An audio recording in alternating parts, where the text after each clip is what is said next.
Estamos caminhando para a nossa reta final das aulas de História de Rondônia.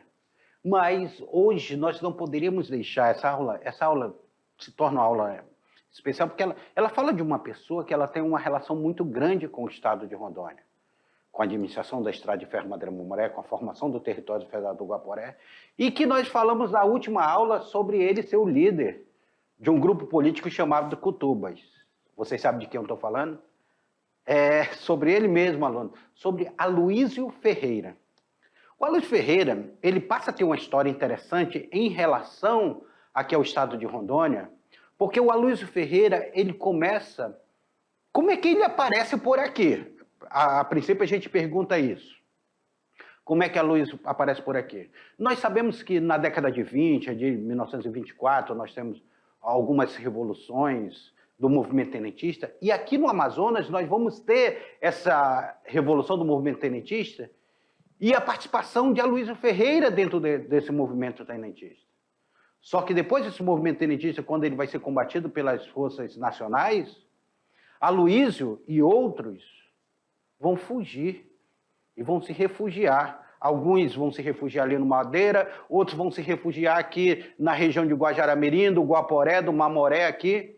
E Aloísio Ferreira ele está entre esses que vão se refugiar aqui na região do Vale do Guaporé.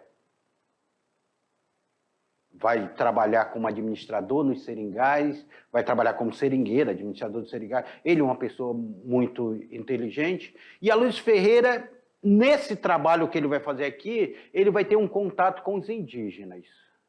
Esse contato com os indígenas que ele vai ter nesse primeiro momento, vai fazer ele levar a estudar, fazer alguns relatórios sobre esses povos indígenas que existiam aqui nessa região. Esse estudo vão parar na mão de nada mais nada menos de que Marechal Rondon. E Marechal Rondon, que tinha feito a Comissão Rondon, ele era também o responsável pelas linhas telegráficas do Mato Grosso. E Aloísio fala com Rondon e Rondon responde a Aloísio, só que o Rondon, como era muito legalista, disse: Aloísio, faça uma coisa, se apresente ao exército, seja julgado. Aloísio Ferreira vai, se apresenta ao exército de Belém, é julgado, fica alguns meses preso, depois ele vai ser inocentado.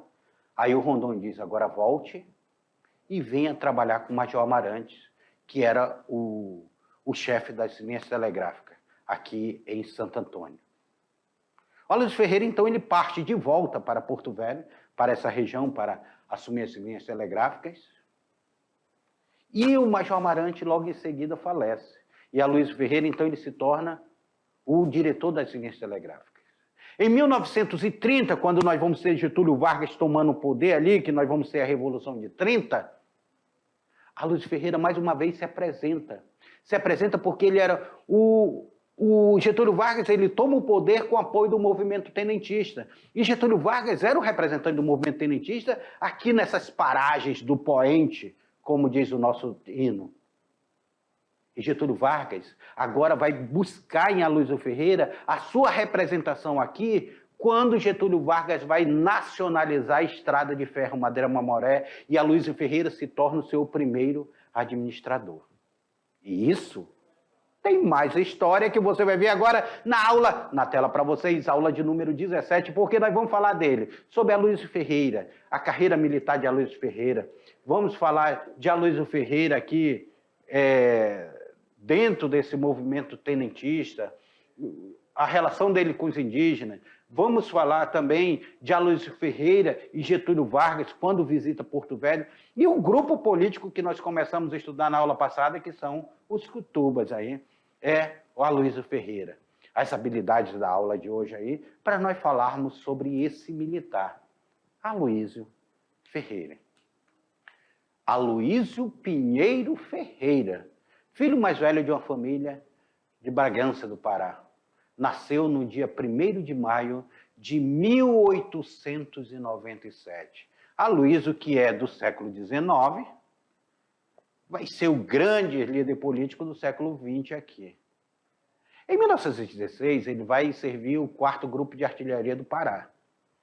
1916, vão acompanhando aí, ó. Vamos fazer essa cronologia.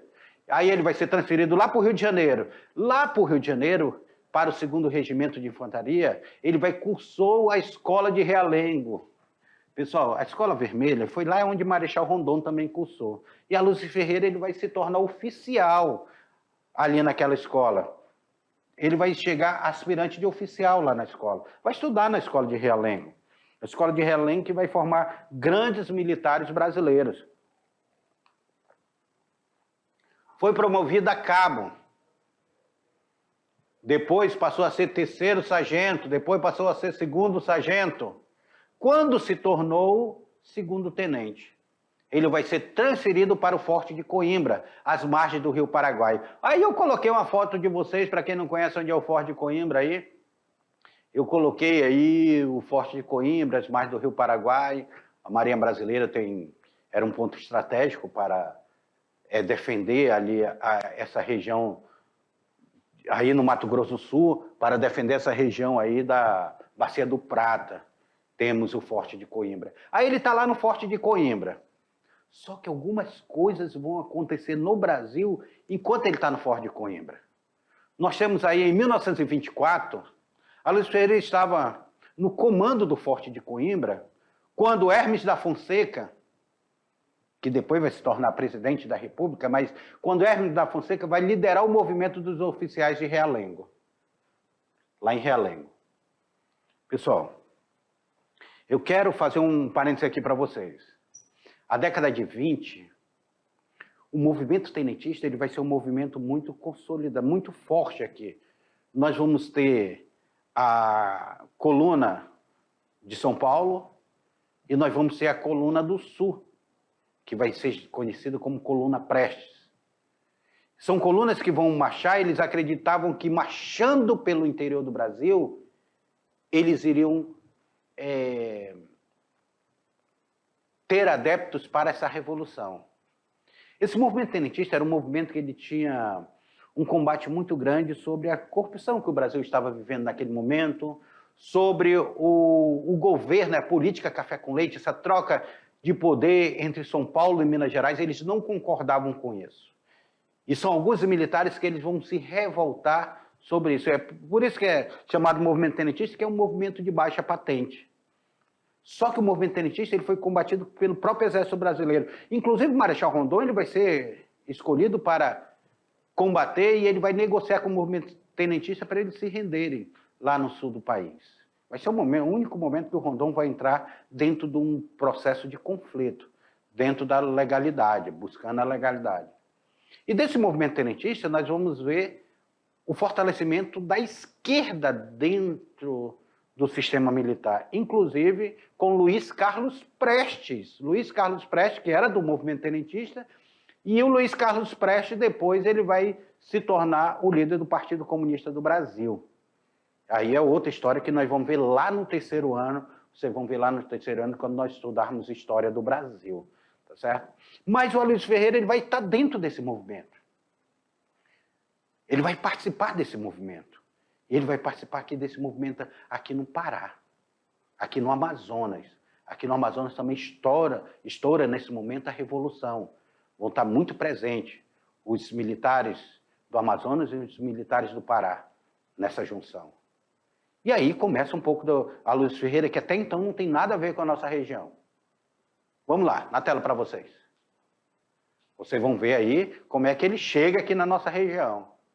De 1921 e 1924, Aloysio Ferreira serviu várias unidades do Exército no Rio de Janeiro, no Mato Grosso e também no Pará.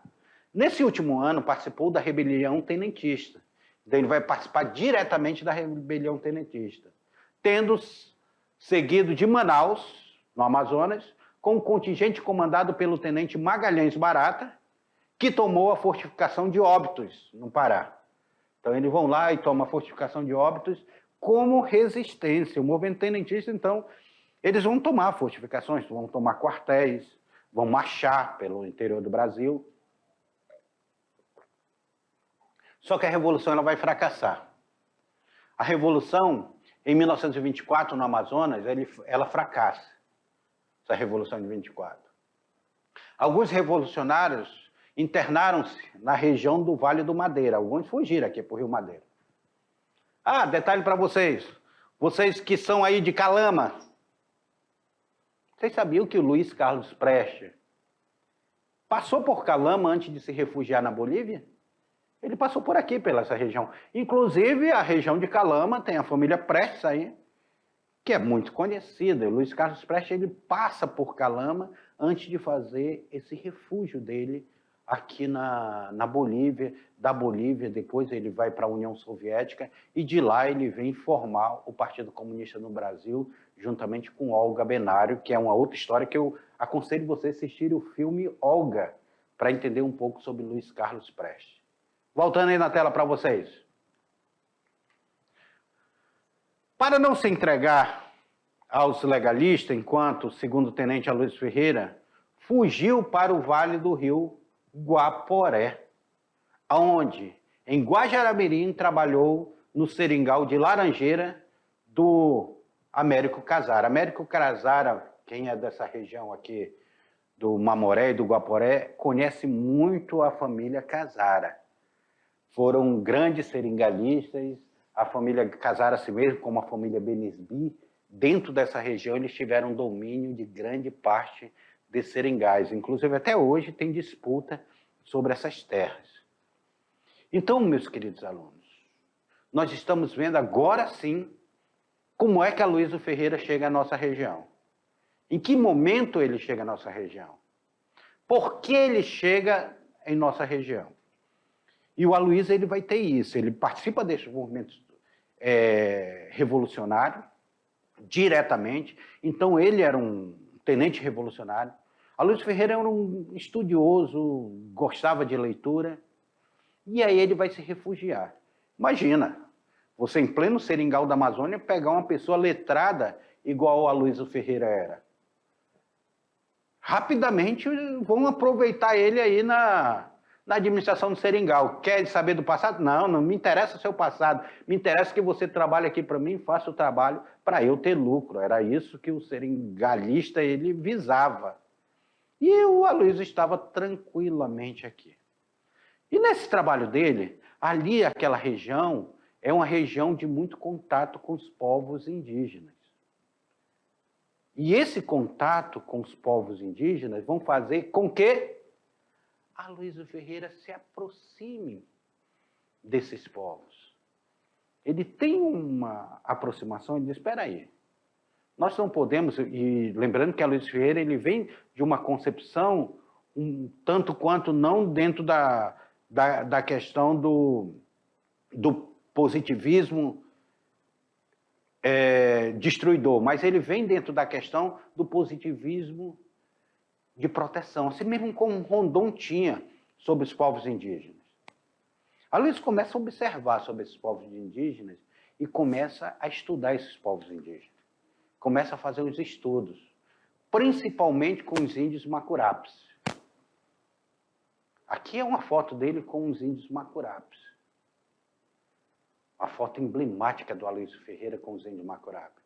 É uma foto antiga, então ela não tem uma nítida visão por ser uma foto antiga, mas aqui já mostra o contato com Aloysio Ferreira e o quanto esse estudo que ele vai fazer desses povos indígenas vai mudar sua trajetória de vida aqui. Por quê, professor? Porque a pessoa que ainda está aqui dominando as linhas telegráficas ainda é Marechal Rondon. Marechal Rondon, que é o que criou o SPI, o Serviço de Proteção ao Índio. Marechal Rondon que ajudou a fazer o Parque Xingu. Então, ou seja, Marechal Rondon ele tem uma relação direta com esses povos indígenas aqui. E Aloysio Ferreira vai aproveitar essa deixa. O que vai acontecer? Na tela para vocês aí, para a gente saber o que acontece. Aproveitando a oportunidade que se oferecia, desse contato dele com os indígenas, ele, que era descendente dos índios caetés, o próprio Aloysio Ferreira era descendente dos indígenas. Quem é que não é descendente indígena nesse Brasil, né? Iniciou estudos sobre os indígenas regionais, notadamente os índios Macurape e os índios Tupari. Olha aí, meus alunos Tupari. Temos aí os alunos Tupari aí. que mandaram mensagem para mim no Facebook. Grande abraço para vocês aí, na região do Vale do Guaporé. Em 1928, apresentou-se às autoridades militares de Belém, onde ficou preso por 7 meses, sendo julgado e absolvido. Então, ele vai ficar preso lá nas autoridades de Belém. E quem é que convence ele a se apresentar às autoridades de Belém? Sim, ele, Marechal Rondon, vai ser o que vai convencer a Aloysio Ferreira a se apresentar lá às autoridades de Belém. Aí ele chega, a Revolução terminou, aqui terminou em 1924, né? Então, 4 anos depois, ele se apresenta a Belém, em 1928. Nós ainda estávamos dentro do governo da República Oligárquica, da República Café com Leite. Aloysio Ferreira vai ser preso, só que ele vai ser julgado e absolvido. Mas o que vai acontecer 2 anos depois aqui? 2 anos depois, o que vai acontecer? Vamos ver aí que a história vai começar a mudar. O trabalho de Aloysio Ferreira sobre os indígenas chega até Rondon, ele manda para Rondon, e Rondon começa a conhecer esse trabalho do Aloysio Ferreira com os indígenas.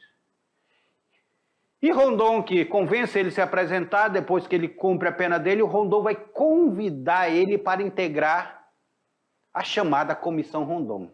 O Rondon queria um militar do porte de Aloysio Ferreira na Comissão Rondon. E olha que Rondon era do... lembrando que Rondon ele era do movimento legalista, ele vai combater o movimento tenentista, mas ele vê em Aloysio Ferreira uma oportunidade para fortalecer a Comissão Rondon. Sendo enviado para Porto Velho, onde serviria na ordem do genro de Rondon, chamado Major Silvestre Amarante, que era genro de Rondon. Agora, Aloysio Ferreira vem para as linhas telegráficas. Rondon, Marechal Rondon,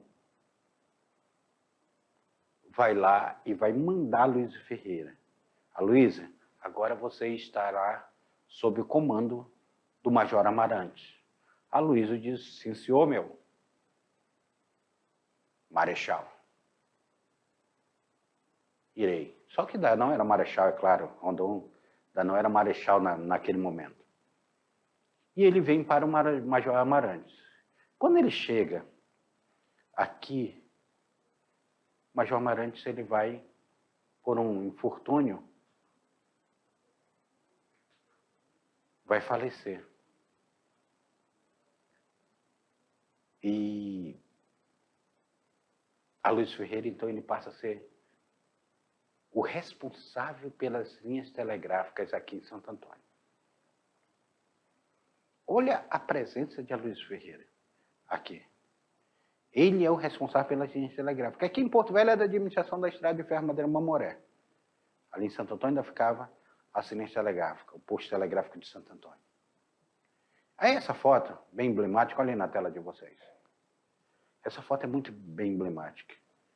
Que aqui mostra Aloysio Ferreira e mostra aqui o Marechal Rondon. Aqui um grande encontro. Eu quero lembrar vocês que depois, posteriormente, quando nós vamos ter a Revolução de Getúlio Vargas, o golpe de Getúlio Vargas em 1930, que o Getúlio Vargas toma o poder, Getúlio Vargas vai perseguir Marechal Rondon. E olha quem vai defender Marechal Rondon. Aloysio Ferreira. E olha que Aloysio Ferreira era muito próximo de Getúlio Vargas. Com a Revolução de 1930, é quando Getúlio Vargas toma o poder, tá, gente? É historicamente chamado de Revolução, outros chamam de golpe de Getúlio Vargas em 1930. Mas foi quando foi derrubada as oligarquias brasileiras, a política café com leite. O Getúlio Vargas, então, dando esse golpe de Estado, que depois o presidente Washington Luiz vai ser o último presidente da política café com leite, da República Oligárquica. Em 24 de outubro, Aloysio decidiu apresentar-se a Belém ao tenente-coronel Barata. Então agora eu vou me apresentar a Belém, já que é um novo governo. Então vamos ver qual será essa nova estrutura. Chegando lá a Belém, Aloysio Ferreira, que tinha sido do movimento tenentista, e o Getúlio Vargas estava muito próximo do movimento tenentista, agora, nesse primeiro momento de golpe, porque em 1930 ele vai ser apoiado pelo movimento tenentista. Aloysio Ferreira vai ser promovido a capitão e vai regressar a Porto Velho. Então agora ele regressa a Porto Velho como capitão Aloysio Ferreira. Olha como são as coisas. Olha como são as coisas. Aloysio Ferreira, vem cá comigo. Aloysio Ferreira, então, ele vai, se apresenta, cumpre o seu papel, depois volta como capitão. Ao retornar como capitão, Aloysio Ferreira, ele vai estar diretamente sobre esse comando de Getúlio Vargas, que agora... Aí ele retorna, fica nas linhas telegráficas. Só que agora esse capitão que está aqui a Porto Velho não esperava que a estrada de ferro Madeira Mamoré, que estava dando tanto prejuízo para a empresa de Farquhar, para as empresas estrangeiras que administravam ela, parasse a sua função. Parasse de operar. Não, vamos parar de operar. Até porque nós temos aí um governo revolucionário que vai parar de operar. Getúlio Vargas, então, vai decidir o seguinte: vamos nacionalizar a estrada de ferro. A estrada de ferro vai passar a ser brasileira, então, agora. Somos nós que iremos cuidar dela. E sabe quem foi o primeiro administrador da estrada de ferro Madeira Mamoré? Primeiro brasileiro a administrar a estrada de ferro Madeira Mamoré? Quem? É ele mesmo. Aloysio Ferreira. Aloysio Ferreira, então, passa a administrar a estrada de ferro Madeira Mamoré. Neste momento, ela foi nacionalizada, pertencia agora ao Brasil, a estrada de ferro. E Aloysio Ferreira vai ficar aqui nessa administração. Ele vai ficar de 1931 administrando a estrada de ferro, vai formar colônias agrícolas aqui próximo de Porto Velho. Aloysio Ferreira tem uma relação direta com essa formação dessas colônias agrícolas. Vai criar o bairro Caiari, vai construir o primeiro conjunto habitacional do Brasil, vai construir a Vila S também para os trabalhadores. E Aloysio Ferreira está aqui. Aí Aloysio Ferreira sabe da vinda de Getúlio Vargas num projeto que Getúlio Vargas tinha que chamava Marcha para o Oeste. Aloysio Ferreira vai aproveitar essa oportunidade e vai trazer Getúlio Vargas para visitar Porto Velho. Porto Velho, que era uma pequena cidade pertencente ao estado do Amazonas, mas que tinha a ferrovia aqui. Gente, Getúlio Vargas vai ficar encantado com Porto Velho pela receptividade.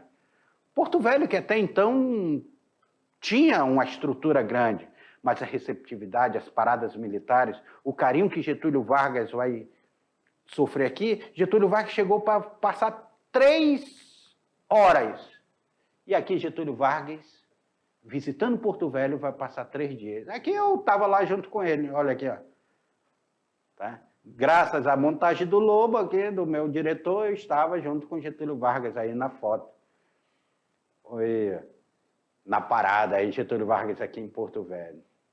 Aqui, nossa aula de História de Rondônia aqui, essa presença de Getúlio Vargas a Porto Velho. Como é que se dá isso? Essa chegada aqui, ó. Aqui no elevado, no plano elevado, Getúlio Vargas chegando aqui, sendo recepcionado pelo Aloysio Ferreira. Como Getúlio Vargas veio? Existia o hidroavião que fazia esse transporte, esse avião que vinha e ele pousava na água. Era maravilha, não precisava nem de aeroporto, tinha um hidroavião. Lá atrás, nós percebemos lá, ó, lá atrás, as embarcações a vapor, olha lá a chaminé lá em cima. As embarcações a vapor aqui no porto de Porto Velho. Então era mais ou menos assim, essa estrutura que existia aqui em Porto Velho. Os militares que estavam aqui presentes, os militares que vieram com Getúlio Vargas, e essa recepção de Getúlio Vargas, a elite de Porto Velho junta aqui, recepcionando Getúlio Vargas. Vamos ver o que isso significou para Porto Velho? Na tela para vocês.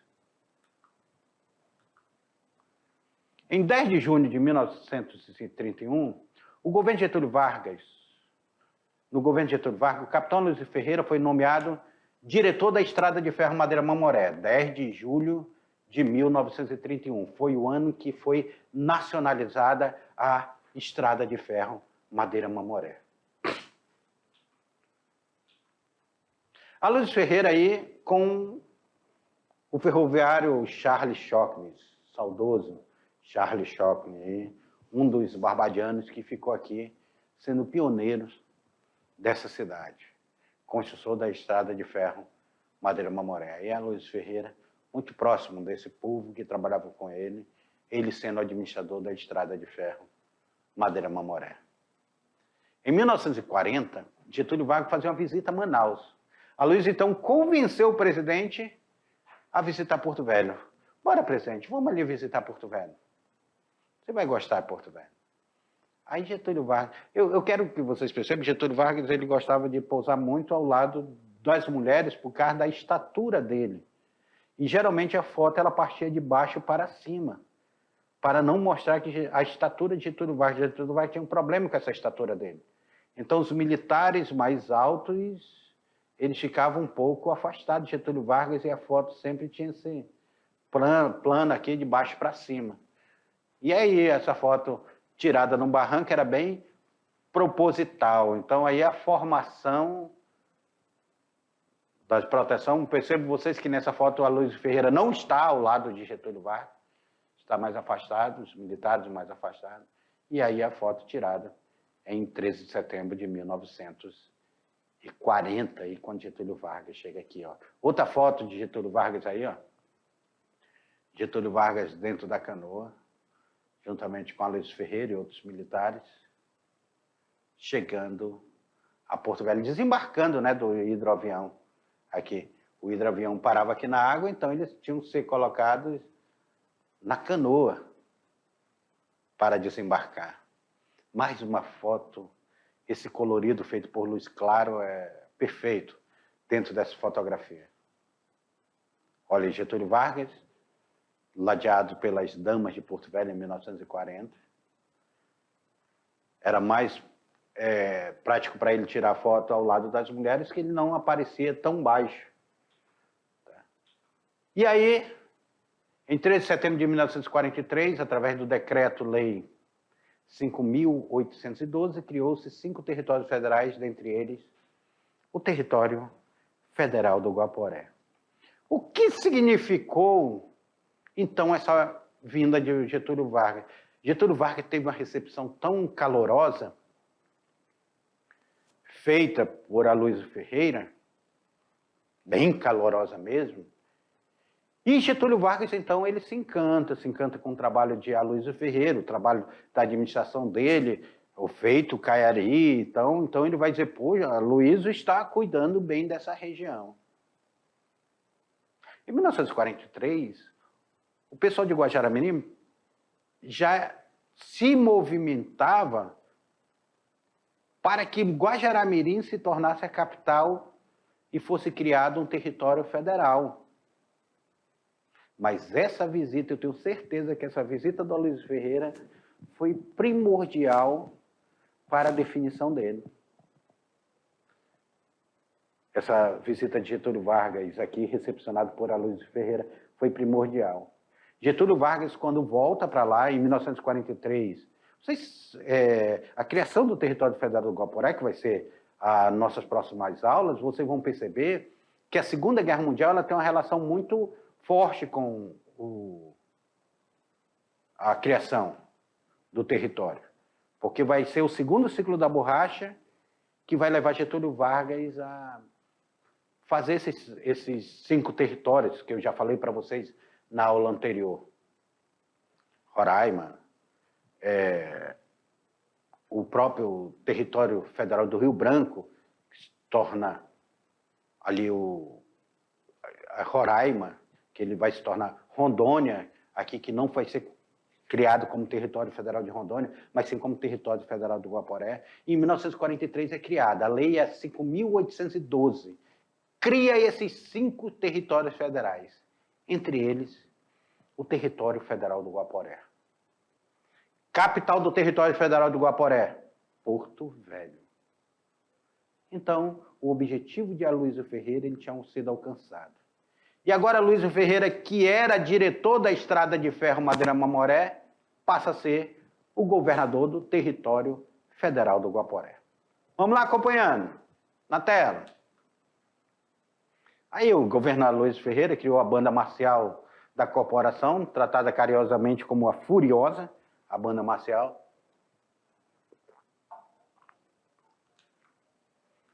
E o Aloysio Ferreira agora como líder político. São criados os territórios federais e agora Aloysio Ferreira ele se torna um grande líder político. Primeiramente, na tela aqui comigo aqui, para vocês ficarem ligados. Aqui é uma parada militar. As paradas militares que foram feitas na recepção de Getúlio Vargas vão ser muito interessantes. Horas de trabalho, aqui a questão trabalhista muito presente dentro da política de Getúlio Vargas. O Estado Novo ele tem isso. Em 1940 nós estávamos sob o regime do Estado Novo, nós vivíamos uma ditadura varguista. E aqui as paradas militares. E os territórios são criados. Aloysio então se torna o primeiro governador do território federal do Guaporé. Logo em seguida, nós temos aí, isso vai ser em 43, o Aloysio vai ficar como... vai ficar aqui como administrador, vai ficar como primeiro governador do território federal do Guaporé. Era escolhido pelo governo federal, eles vão escolher Aloysio Ferreira. Só que em 1945, Getúlio Vargas é tirado do poder. É tirado do poder. Quem vai assumir o poder agora vai ser Eurico Gaspar Dutra. E no governo de Eurico Gaspar Dutra nós temos uma nova Constituição, a Constituição de 1946. E nessa nova Constituição dizia que agora iria ser eleito, nos territórios federais seria eleito um deputado federal para representar o território federal. Mas como era território federal, continuava a nomeação do presidente da República. E Aloysio Ferreira, então, ele se torna agora candidato a deputado federal e vai ser eleito pelo território federal do Guaporé como deputado federal. Só que quem é que se torna, então, governador do estado, do território?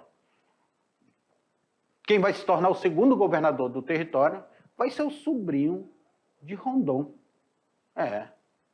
Nós vamos ter o sobrenome Rondon agora governando o estado. Joaquim Vicente Rondon vai governar o estado.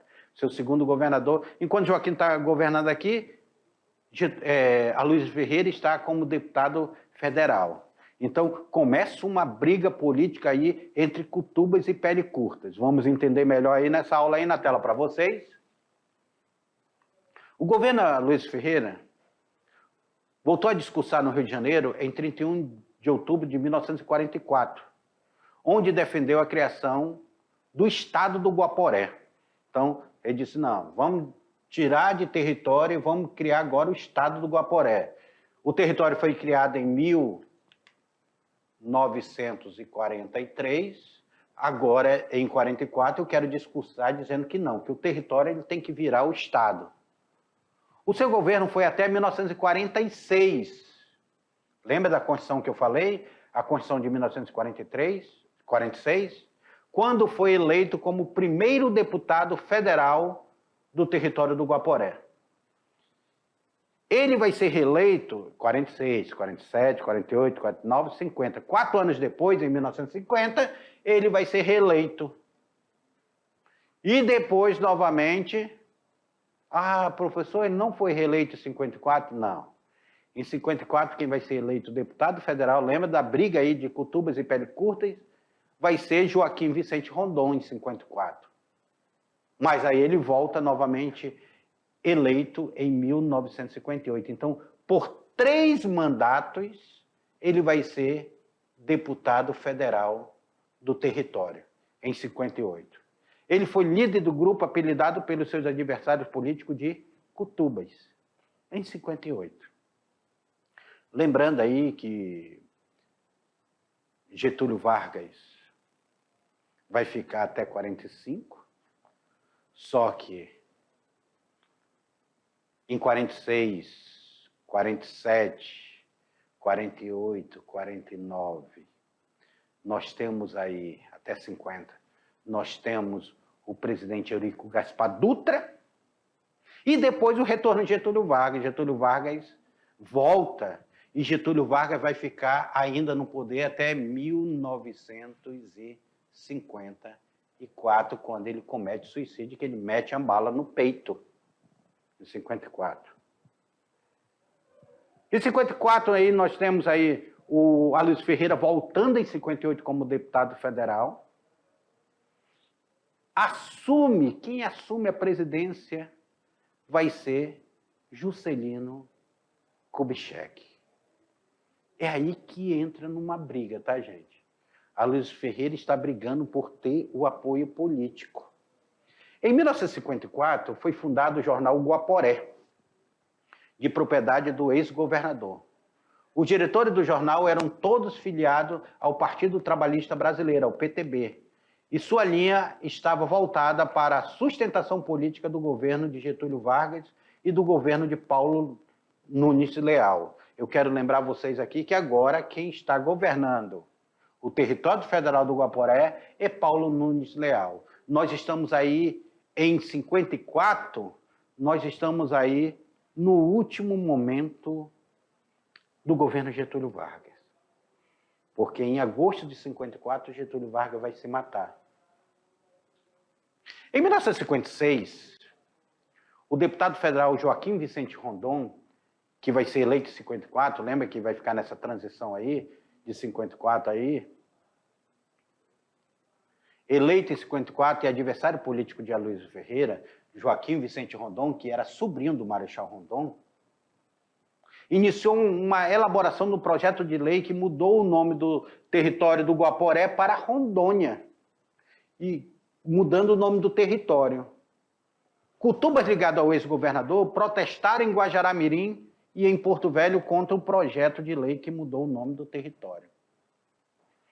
Pessoal, Joaquim Vicente Rondon, ele queria fazer homenagem ao seu tio e queria mudar. Começa um protesto muito grande. Não, o nome vai ser Território Federal do Guaporé, vai permanecer Território Federal do Guaporé. O que ele faz? Existia um político que, nascido aqui nas barrancas de Santo Antônio, do Rio Madeira, que tinha sido eleito pelo Amazonas. E ele vai pegar a influência política desse e vai dizer, então lança para mim. Olha aí o que acontece na tela para vocês. Juscelino Kubitschek, Joaquim Vicente Rondon e Renato Medeiros aqui nessa foto interessantíssima. Então, o deputado Joaquim Vicente Rondon passou o projeto de lei ao deputado federal do Amazonas, o Áureo Melo, que ele tinha sido nascido em Santo Antônio ali, que era Mato Grosso na época. Em 17 de fevereiro de 1956, Aloysio sofreu uma grande derrota política quando o presidente Juscelino Kubitschek assinou a Lei 2.731, mudando o nome do Território Federal do Guaporé para Território Federal de Rondônia. Era uma derrota política para Aloysio Ferreira. Homenagem a Marechal Cândido Mariano da Silva Rondon. Então, em 1956, o Território Federal do Guaporé muda de nome, deixa de ser Território Federal do Guaporé e passa a ser Território Federal de Rondônia. Aloysio Ferreira morre em 1980, aos 83 anos, na cidade do Rio de Janeiro. Então, essa é mais uma história. Encerrando nossa aula aí com essa história desse líder político aqui, esse líder político que ele vai ter uma representação muito grande dentro da história do nosso Estado. E vocês, alunos, vocês não percam, porque nós vamos voltar com a revisão dessa aula e com a atividade para a gente fixar melhor essa aula. Até lá.